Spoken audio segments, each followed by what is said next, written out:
Alright, so the next layer I'm going to do is the purple undertones, or the purple mottling layers. That is for the skin tone layers on Tully and Tolliver. So this is the color paint, the thickness that we're going for. This is the color, it's not labeled, but I think it's dioxanine purple low 4 or something like that. I don't have the label on it anymore because it always falls off. So we mix it up and to be kind of a thicker color. This is one of the thickest colors of paint I use on the dolls for the human skin tones, because it kind of sinks in and disappears. So we have to have it relatively thick in order for it to even show up. Alright, so we're going to move the camera a little bit so I have some more working room. Alright, so I have already prepared my sponge. It is a denser sponge than the ones I've used in the past. So this is the kind that is available at every Walmart. This is what they typically sell. It's way more dense. This is the same sponge I've been using for years. I just occasionally clean it out, and I'm sure it'll last as long as I choose to let it. It's never failed me. So we're going to start with a purple model. So we've got our paint mixed up with the two thinners. Each time I dip it, I'm going to swirl the paint and have that translucent layer on the jar. So I'm going to dip it in the top layers of the paint. And we're going to come starting at the back of the head so that we don't mess it up. And you can see you're just very gently touching it and leaving behind kind of a holy modelly pattern on the vinyl.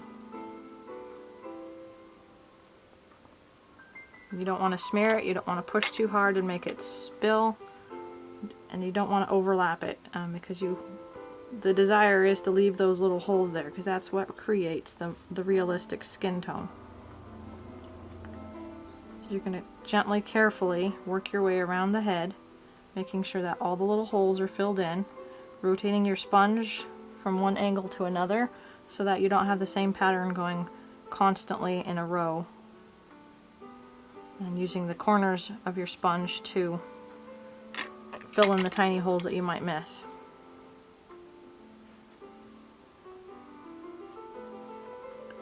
When we get around to the head, you can stick your finger up inside his head to help hold him in place. I'm trying to position things so that you can actually see it here. Alright, I think that might be a better spot.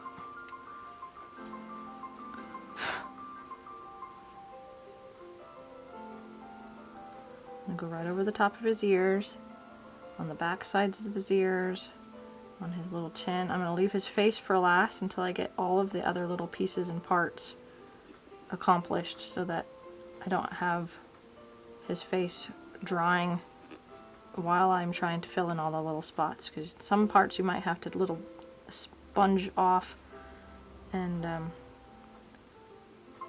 catch, so it's not, if there's a dark spot you want to be able to blend it. So you save the face for last.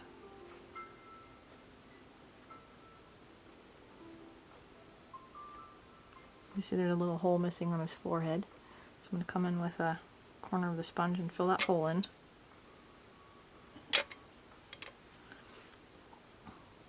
Little cheekies.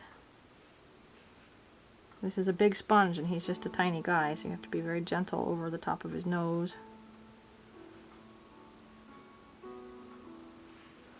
And then his lips and chin. I think I got everything. Little spots here and there. Oh, there's a spot. You see it, it's kind of dry looking on his cheek. That's how you know we missed a spot. So you have to come in and fill that up.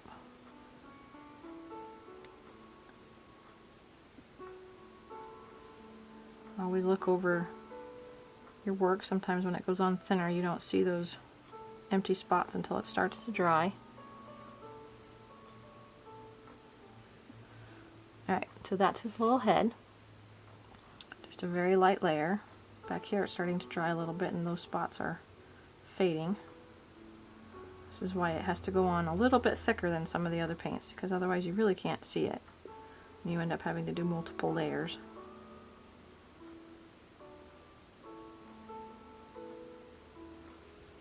Okay, so there's the little Tully, his little head. I'm going to set him aside so he can dry. I'm going to move on to some legs. Again, stir our little paint. Tip it up and dip it. We're going to do his little feet the same way. I always start from the farthest parts away from his flange and move up. Otherwise you run out of places to hold on to and you end up with a floppy piece of vinyl kit because you can't hold on to it properly. And then you end up knocking it out of your hand and collecting hair all over it, and it turns into a great fun mess.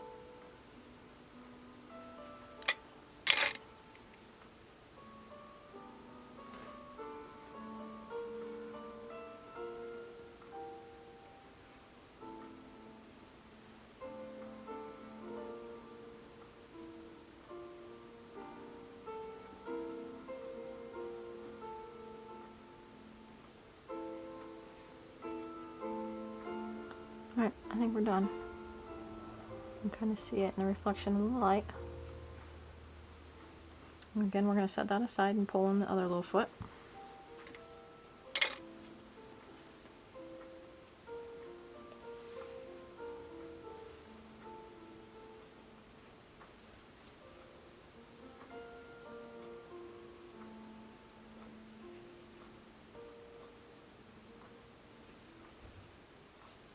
Get the bottom of the foot before I move up too far.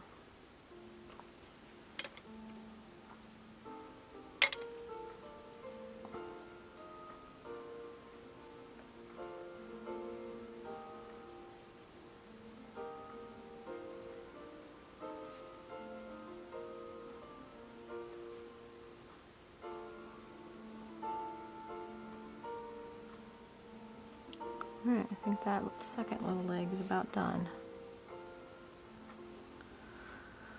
Okay, now we'll move on to some hands.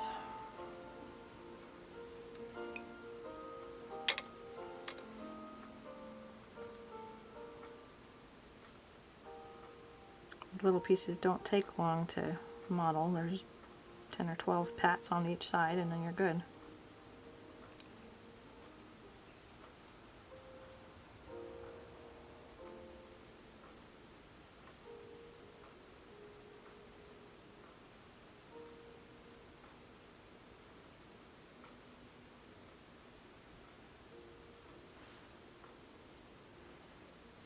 Okay, that little arm's done.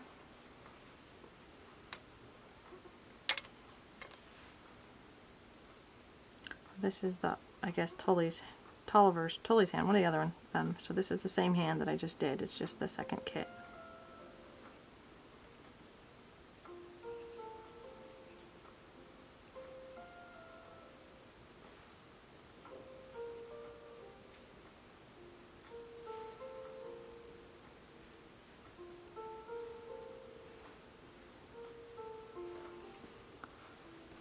Here's the opposite hand.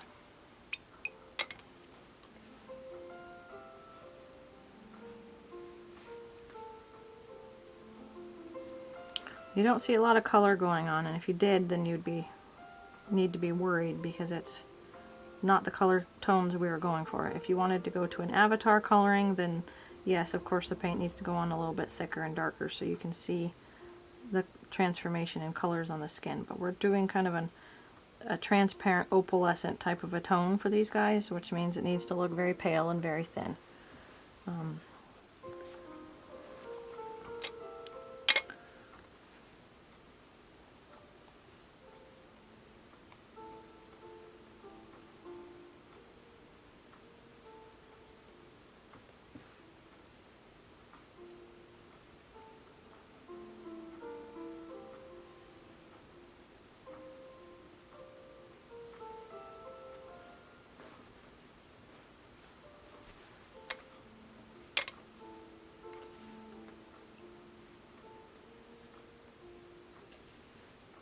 This is Tully's foot, So we've done Tollivers already, and this is moving on to the second kit again.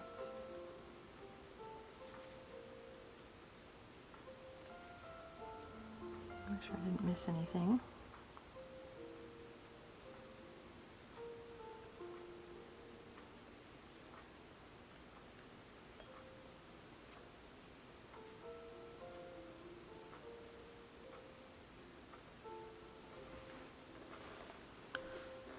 One more leg, and then I'll be on to Tully's little head and Shellden's fleshy parts.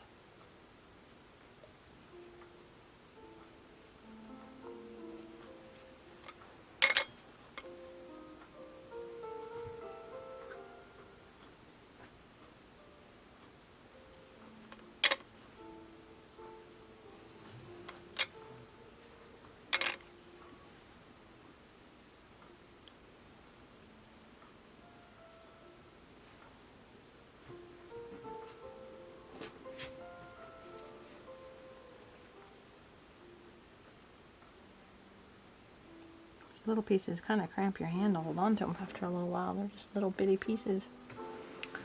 Right, here's Tully. She's got a sweet little face.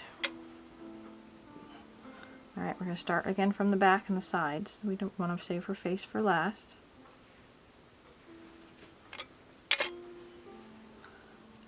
Work our way up around her ears.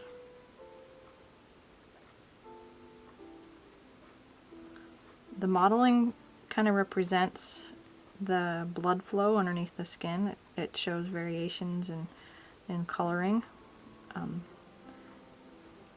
Babies have it, and humans alike, all of them, all ages. And these are humanoids, so they're warm-blooded, just like humans are, so they'll have similar features in their colorings as well.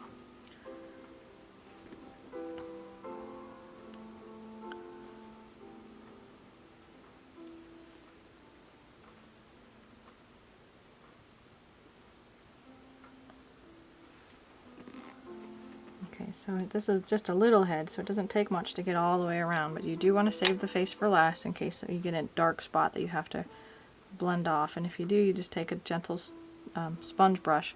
This is my sponge brush. And you'll blot it gently.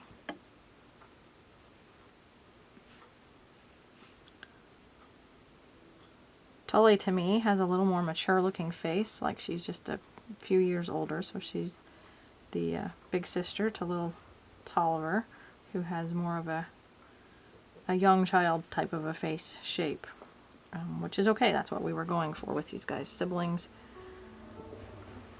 I'm going to gently pat around her eyes because it got a little dark in there. Just make sure that there's not too much purple sitting. And then now these guys will sit and dry, wait for their second layer. I don't like to cook every single layer on. I like to try to cook in as few cookings as possible. Number one, because it's not good for you to breathe the air. And number two, it's not good for the vinyl to be heated repeatedly. So on everybody's account, it's just better to let it be as quick of a process as possible. So I've discovered through 8.5 years of trial and error that you can put mottling layers on top of each other and cook them together, as long as you're careful with your sponging that you don't wipe off the underlayer with the top layer. So I will do 2 layers of mottling on this guy, or these ones. I'm going to do the purples, and then I'm going to do a red, so that it gives 2 layers of depth with one cooking, and then after that we'll move on to kind of a wash to help bring out a warmer skin tone. But again, they're going to be kind of pale, so we don't want it too thick for that. So this process is going to be, for them, is not going to be a terribly long process because they're going to be pale. So next I'm going to work on the snail. I'm only going to do the fleshy parts of him outside of his shell. I'm going to use the same purple with him and the same technique. I'm going to start at the back of the shell, and he has a texture all over his skin already, so this kind of just goes on. It's not like it's going on a flat surface, so it makes it even more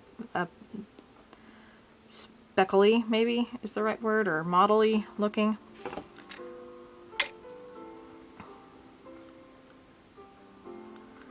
I'm not smearing, I'm not blotting and swiping, I just very gently tap.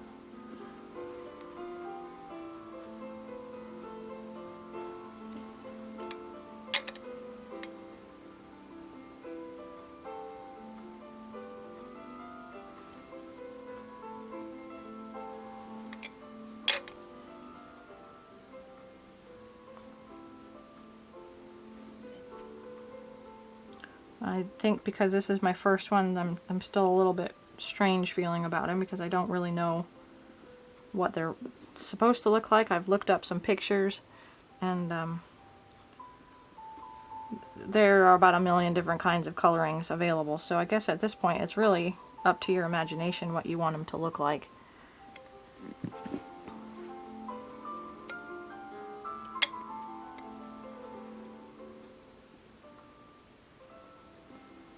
I can see him being in bright colors like you would like if he was living on an Avatar Pandora planet.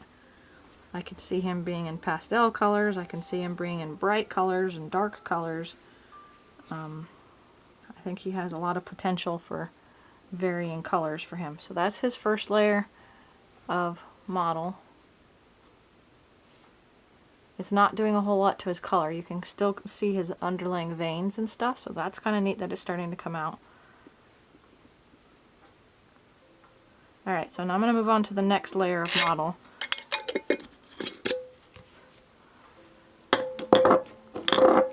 This is used with the color, I'm not even sure I can pronounce it, Quinacridone something crimson #1 from Bountiful Babies Colors. It's more of a bright red color. So this one's a little thinner because it goes on more thick than the purples. So we're going to change from our purple sponge to our red sponge. Let's see if I can hold on it for a minute and let it catch the details on this. This is one that I plucked just for miniature babies. The holes are more closely placed together, so it doesn't look so big and blotchy and holy. So we're going to go back to Tully, and we're going to mix up our paint. Again, this one's really thin, so it's just kind of very watery and light pink. We're going to dip in that color that's super thin at the top. Stay away from your puddles at the bottom or it goes on too thick. Oh, I smeared it on him. See? Gotta be careful. And I got it all over my hands too, so this sometimes is a joy. That's why my towel underneath of them is a bit of a mess. Alright, so we have our color on. You can see it going on in a little miniature polka dotty pattern.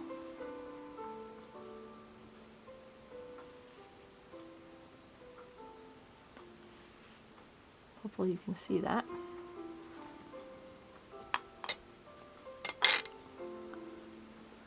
Gently work up the back of the head just like we did on the purple.